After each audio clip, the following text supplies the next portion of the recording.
Today, I'm going to show you a program that can tunnel your whole system or certain apps on Windows. For this, just go to the search bar and type Netch.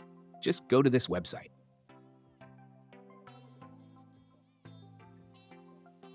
To download the program, simply go to the Release section.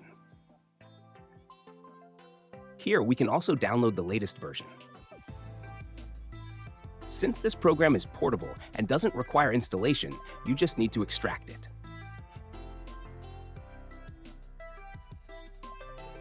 Just enter the folder and run the program.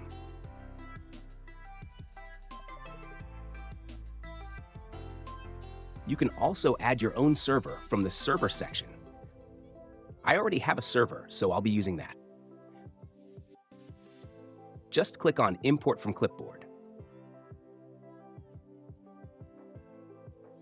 From the Mode section, you can select the program you want to proxy, for example, Discord. Before running the program, to make the proxy work, just go to Settings, then to the V2Ray tab, and check these options. Now, just start the program. Now just open the Discord program. That's it, your program is now tunneled.